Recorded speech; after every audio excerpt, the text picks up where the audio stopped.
Nation economy in social country. To the case Uni Soviet, North Korea, and Rusia. Saya sendiri Fatronada akan menjelaskan mengenai konsep sosialisme, central plan ekonomi in Uni Soviet, relevansi dengan Indonesia.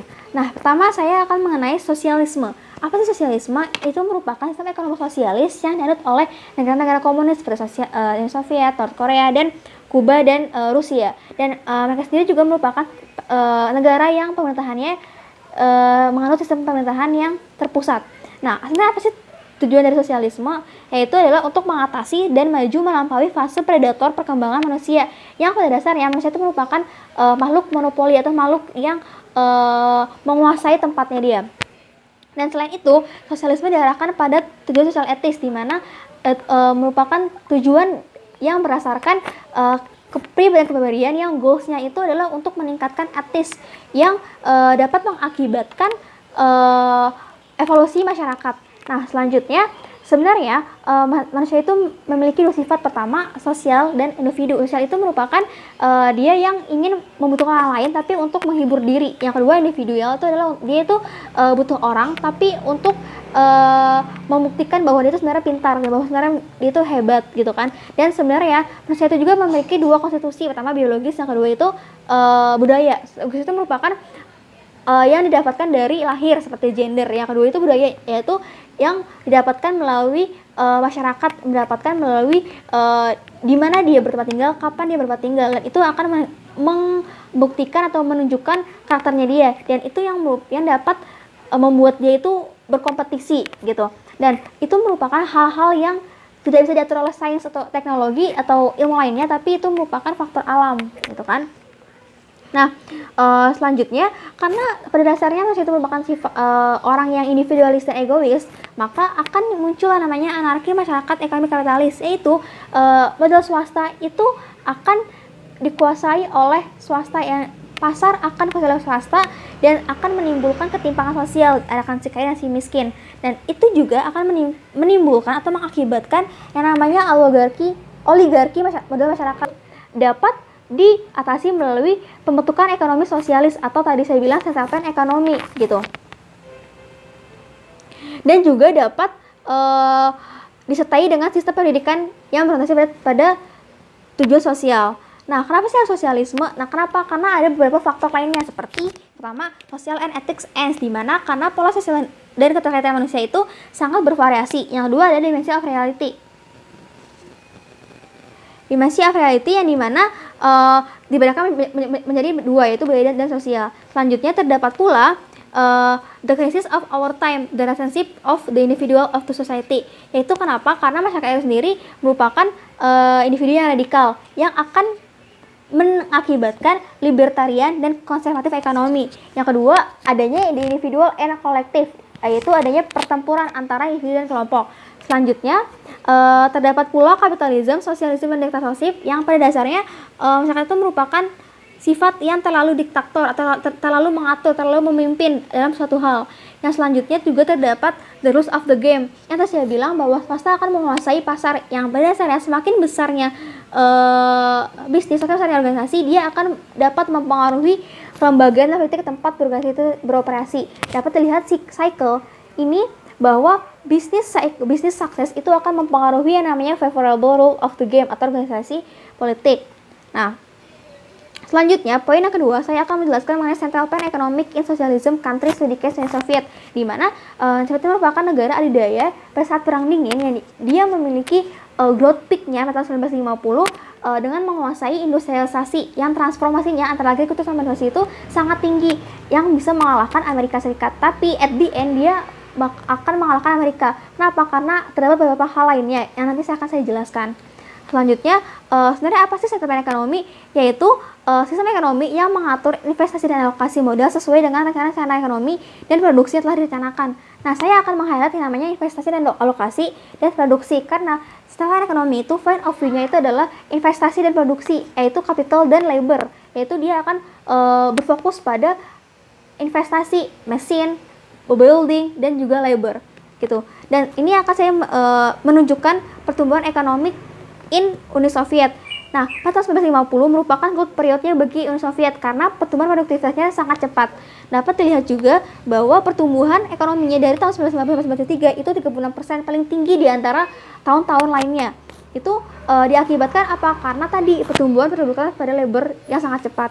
Selanjutnya, terdapat pertumbuhan ekonomi di Uni Soviet dan ASEAN.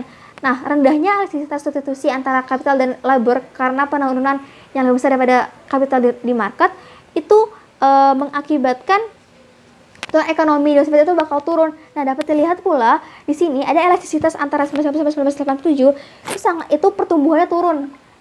Tapi dia konstan dan tidak bertumbuh, tapi dia tetap bertumbuh, cuma dia konstan dan turun, cenderung turun, lebih kecil dibandingin capital output rasionya itu. Dan bahkan pertumbuhannya itu lebih rendah dibanding di ASEAN seperti Jepang, Taiwan, Korea yang dia bisa nge-maintain itu semua. Selanjutnya, terdapat pertumbuhan investasi di Uni Soviet, di mana investasi itu merupakan point of view, saya bilang tadi CPE, Central Plan Economy, yang tapi saat ini merupakan negara yang dia sangat sangat mengandalkan dari investasinya gitu. Nah, dapat dilihat juga tahun 1990 terdapat overinvestment atau kelebihan investasi yang itu tidak baik untuk negara karena dia akan kelebihan produksi gitu. Nah, itu juga kenapa kayak gitu, karena dia untuk memenuhi kebutuhan produksinya dia gitu kan. Nah, selanjutnya terdapat growth investment retirement, yaitu investasi dan pengembalian. Nah, pada dasarnya investasinya dia itu untuk ekspansi produksi, bukan untuk retirement. Sebenarnya harusnya investasi itu tidak seharusnya untuk ekspansi, tapi juga untuk retirement. Yang dapat dilihat bahwa tahun 1994 sampai 1989 terdapat cenderung stagnan tahun 1958 sampai 1985. Ini tidak bagus karena masih di bawah 2% gitu kan.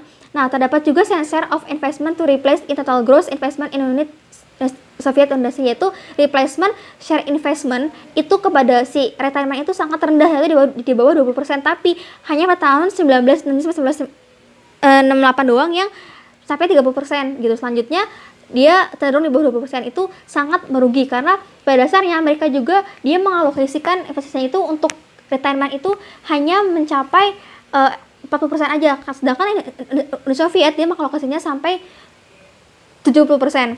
Selanjutnya saya akan menjelaskan mengenai relevansi dengan Indonesia. Nah, saya jelaskan sebelumnya bahwa CPE atau Central Plan Economy itu diterapkan di Indonesia jika dilihat dari pengalokasian perencanaan ekonomi, yaitu desentralisasikan. Nah, pada dasarnya CPE itu memiliki 3 bagian: sentralisasi, desentralisasi, dan partisipasi. Nah, Indonesia sendiri itu menganut yang namanya desentralisasi yang telah diterapkan sejak tahun 2001. Tapi ini tidak sepenuhnya menganut sistem ini. Karena apa? Karena bahkan yang jadinya investment itu lebih dari investasi itu sebelum tahun 2001, yaitu pada krisis 1998.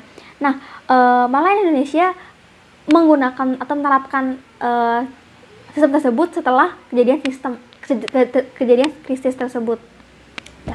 Ini adalah fitur utama sistem ekonomi Soviet, terdiri dari ekonomi komando terencana dan perencanaan terpusat dalam pengalokasian sumber daya untuk seluruh proses produksi. Sebagai negara yang menganut sistem ekonomi komando terencana, Uni Soviet memiliki keterbatasan dalam hal modal, dan seluruh alat produksinya itu dikuasai oleh negara bergantung pada ketersediaan tenaga kerja, dan segala hasil produksi itu diarahkan untuk dipergunakan, bukan untuk diperjualbelikan kembali. Tenaga kerja secara penuh itu diatur dalam konstitusi dan negara memiliki hak penuh atas perdagangan luar negeri. Di sistem ekonomi ini, segala kegiatan ekonomi itu berdasarkan instruksi dari atas.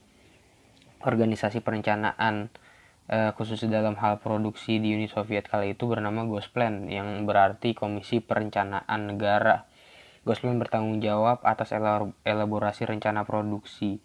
Dalam sistem ekonomi sosialis ini tidak ada masalah permintaan efektif seperti apa yang biasa terjadi pada sistem ekonomi kapitalis. Dalam ekonomi sosialis, masalah permintaan efektif benar-benar diselesaikan dan harga ditetapkan oleh otoritas yang berwenang. Prioritas sistem ekonomi Soviet hingga akhir tahun 1960.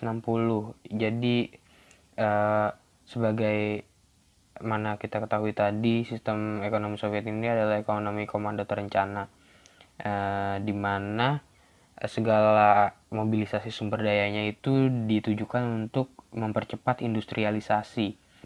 Dan dalam hal ini, investasi yang saat itu sedang marak di Uni Soviet itu diperuntukkan untuk memproduksi barang-barang produsen, bukan untuk memproduksi barang-barang konsumen. Industri yang berkembang di Uni Soviet juga merupakan industri yang sebagian besar bergerak di bidang militer. Hal ini dikarenakan kondisi Uni Soviet kala itu yang berada di tengah konflik dengan berbagai negara, salah satunya dengan Amerika Serikat, dan pada akhir tahun 1960-an itu dengan Cina. Uh, Inilah yang menyebabkan pengeluaran Uni Soviet kala itu sebagian besar dialokasikan untuk kebutuhan militer. Setiap inovasi dan teknologi baru yang ditemukan itu pasti ditujukan untuk kebutuhan militer. Pendirian industri juga mengutamakan aspek strategis dibandingkan ekonomis. Prioritas lain adalah tingkat konsumsi pribadi yang subsisten terkait makanan, pakaian, dan tempat tinggal, serta konsumsi publik yang berhubungan dengan pengeluaran untuk kesehatan, pendidikan, dan juga layanan sosial dan budaya. Periode stagnasi ekonomi tahun 1974 hingga 1984. Pada kala itu, Uni Soviet mengalami kelangkaan tenaga kerja dan menipisnya sumber daya alam dengan harga murah. Dalam sebuah ekonomi komando terencana, kedua hal tersebut merupakan hal yang vital.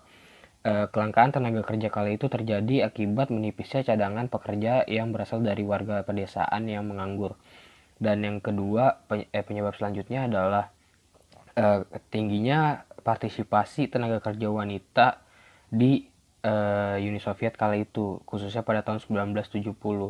Sementara menipisnya cadangan sumber daya alam berharga murah itu diakibatkan karena eksploitasi besar-besaran untuk produksi massal dan juga kesalahan program Virgin Land yang menjadikan daerah yang sekarang kita kenal sebagai Kazakhstan, Kyrgyzstan, dan Uzbekistan sebagai daerah pertanian. Karena daerah tersebut merupakan daerah dengan iklim yang ekstrim, jadi sedikit tidak cocok untuk dijadikan tempat untuk pertanian. Hal ini menyebabkan return dari investasi di bidang pertanian tersebut tidak maksimal. Di tengah stagnasi ini juga terjadi krisis minyak pada tahun 1973 yang menyebabkan perubahan penggunaan internal dari Uni Soviet dari penggunaan minyak menjadi penggunaan gas. Dan setelah krisis itu terselesaikan, ekonomi Uni Soviet ini mengalami booming pada perdagangan luar negerinya. Ini akibat melimpahnya cadangan minyak untuk komoditas ekspor. Namun hal ini dipandang sebagai tren yang membawa kerentanan struktur eksternal bagi Uni Soviet. Mengingat ketika itu akibat booming yang terjadi ini, Uni Soviet menjadi ketergantungan dalam hal impor bahan-bahan pokok seperti barang-barang produksi dan yang lain-lain. Ini semakin mengkhawatirkan ketika mengingat Uni Soviet merupakan salah satu dari dua kekuatan negara adidaya yang sedang berkuasa di dunia kala itu. Benar saja ketika harga minyak mulai merosot pada tahun 1979, Amerika memanfaatkan hal ini sebagai strategi perangnya, yaitu menutup keran impor ke Uni Soviet melalui negara-negara sekutunya yang biasanya menjadi pemasok barang impor ke Uni Soviet. Ini bisa dilihat dari diagram yang ada di PPT ini. Itu semenjak tahun 1980 itu impor dari negara-negara kapitalis sekutunya Amerika itu menurun terus sampai 1987. Ini adalah konsekuensi dari reformasi Perestroika dan Glasnost. Kedua reformasi ini dianggap sebagai bentuk perlemahan terhadap wewenang negara. Ini terindikasi dari munculnya berbagai jenis undang-undang dan keputusan dalam melaksanakan program reformasi ini. Yang pertama adalah undang-undang tentang pemberian otonomi besar terhadap perusahaan-perusahaan negara. Ini menyebabkan peran dari Gosplan sedikit terlemahkan. Dia terlihat dari sistem penetapan harga yang tidak lagi sepenuhnya dikendalikan oleh Gosplan. Selanjutnya adalah undang-undang tentang kegiatan pekerja perorangan yang merupakan langkah pertama penciptaan sektor swasta di Uni Soviet, yang diikuti dengan undang-undang tentang koperasi di Uni Soviet yang menjadi cikal bakal berdirinya perusahaan kapitalis di negara tersebut. Sedangkan dari reformasi Glasnost ini memperbolehkan para pekerja untuk melakukan protes dalam rangka meningkatkan upah yang mereka terima, sehingga negara tidak lagi dengan mudah mengatur pengeluarannya agar negara bisa berjalan sesuai dengan apa yang diinginkan. Benar saja, dengan proses pelemahan ini kerentanan struktural eksternal yang sudah dijelaskan sebelumnya itu semakin parah. Harga minyak dunia turun drastis pada 1986 yang bisa dilihat dari diagram berikut. Produksi minyak dan perdagangan internasional Soviet ini menyebabkan rata-rata PDB per kapita di Uni Soviet kala itu mencapai angka minus 1,3%. Itu adalah The Korean Economic Current Issue and Prospect, tulisan Subin Park. Yang pertama adalah pembangunan ekonomi di Korea Utara. Industrialisasi awal di Korea Utara itu terfokus pada industri berat seperti kimia, besi, baja, dan peralatan mesin. Hingga awal 1970-an, industrialisasi dan pendapatan per kapita Korea Utara berada di atas Korea Selatan. Namun, lambat laun ekonomi Korea Utara ini terperangkap oleh goncangan harga minyak, resesi dunia, dan harga ekspor mineral yang membuat Korea Utara berhutang sekitar 2 miliar US dollar. Setelah itu terjadi inefisiensi di mana-mana, stagnasi yang lambat laun berubah menjadi krisis. Ekonomi yang melanda Korea Utara saat ini itu meliputi 3 aspek: makanan, energi, dan perdagangan internasional. Ketiga aspek tersebut itu berdasarkan dari sistem ekonomi yang dijalankan oleh Korea Utara yang kaku dan tertutup, yang membuat mereka mengalami permasalahan dari ketiga aspek tersebut. Saya akan menjelaskan perekonomian Rusia dari jurnal Decline and Collapse: The Big Prospect for Russia Economy oleh Andriy Movkan. Dari jurnal tersebut diketahui bahwa pendapatan Rusia pada saat itu banyak didapati oleh pendapatan upah di luar buku dan pendapatan tidak resmi lainnya. Selain itu terjadinya pembengkakan biaya pada kontrak konstruksi pemerintah, di mana inflasi pada kontrak konstruksi pemerintah pada saat itu telah mencapai 30 hingga 50%. Selain itu, praktik penurunan harga barang impor menyebabkan pembayaran tarif impor lebih rendah. Misalnya, terjadinya kesenjangan antara perhitungan impor Rusia dari Tiongkok dengan perhitungan ekspor Tiongkok ke Rusia. Selain itu, bisnis bayangan yang sebesar 10% dari perekonomian Rusia pada tahun 2013 hingga 2014 rupanya melebihi daftar bisnis yang terdaftar secara resmi. Sehingga sulit untuk menemukan angka yang akurat seberapa besarkah pengeluaran Rusia pada zaman tersebut, karena 30% dari keseluruhan perekonomian Rusia diklasifikasikan sebagai rahasia negara. Selanjutnya, grafik ini menjelaskan perubahan exchange rate antara US dollar terhadap mata uang Rusia. Di sini ditunjukkan bahwa dari tahun 1996 hingga tahun 2016 telah terjadi perubahan yang cukup fluktuatif antara exchange rate dari US dollar terhadap mata uang Rusia. Pada tahun 2000 terjadi ketidakstabilan politik di Rusia, seperti contohnya mayoritas aset utama dimiliki oleh negara atau sekelompok kecil individu. Presiden dan pemerintah pada zaman tersebut telah menggunakan hampir semua kekuasaan yang ada untuk diri mereka sendiri, sehingga default utang internal dan devaluasi sebesar 600% terhadap dolar AS disebabkan oleh pengeluaran anggaran yang tidak masuk akal. Selain itu juga terjadi turunnya harga minyak pada tahun 1990, sehingga pajak yang dikumpulkan oleh pemerintah juga rendah. Namun pada tahun 2000 minyak mengalami pelonjakan harga. Situasi diperburuk oleh kebijakan sosial yang ceroboh di mana pertumbuhan pendapatan pribadi melampaui pertumbuhan PDB. Akibatnya, pada tahun 2015, defisit dana pensiun Rusia mencapai 15% dari pendapatan anggaran federal negara, sekitar 3% dari PDB. Selain itu juga adanya anggaran bengkak oleh proyek-proyek yang ambisius namun tidak efisien, dan juga jumlah tingkat korupsi yang sangat tinggi. Rusia menderita karena investasi modal yang tidak mencukupi, padahal perekonomian Rusia sangat membutuhkan modal produksi dengan cepat. Namun, negara tersebut tidak memiliki cukup uang untuk mencapai tujuan itu.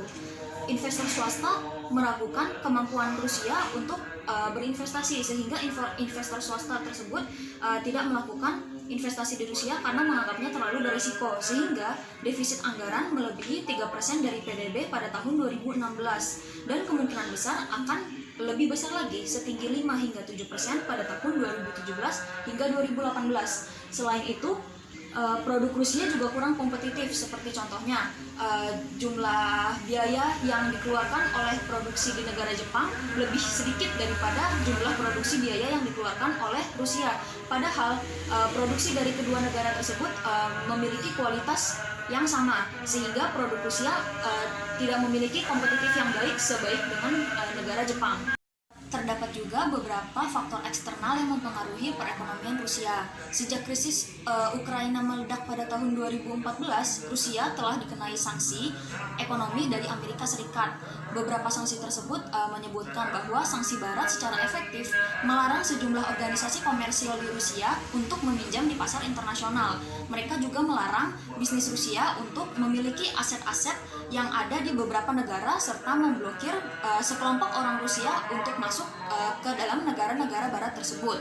Namun nyatanya pembatasan pinjaman dan pembatasan impor makanan tersebut tidak terlalu berpengaruh pada perekonomian negara Rusia. Rusia ternyata tidak menganggap krisis ekonomi tersebut sebagai bencana karena mayoritas warga Rusia ternyata tidak merasakan bahwa krisis ekonomi tersebut sebagai bencana, karena di negara Rusia sendiri telah terjadi pertumbuhan ekonomi yang sangat lambat selama 15 tahun sebelumnya, sehingga krisis ekonomi pada saat ini tidak menimbulkan dampak apapun terhadap kehidupan mereka.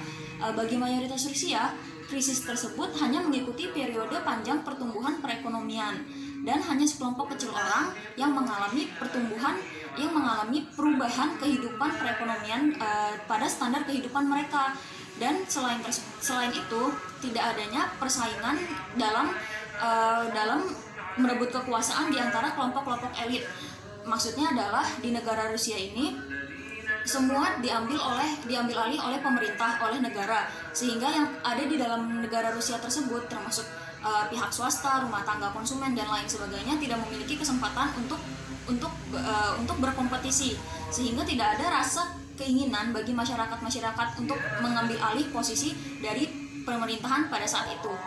Pada grafik ini dapat diketahui bahwa sistem perbankan di Rusia jauh lebih baik dan lebih efisien daripada sistem perbankan di Barat. Meskipun pinjaman bermasalah hingga 33% pada tahun 2015, namun bank-bank di Rusia dengan segala cara memungkinkan untuk menunjukkan bahwa mereka masih memiliki modal.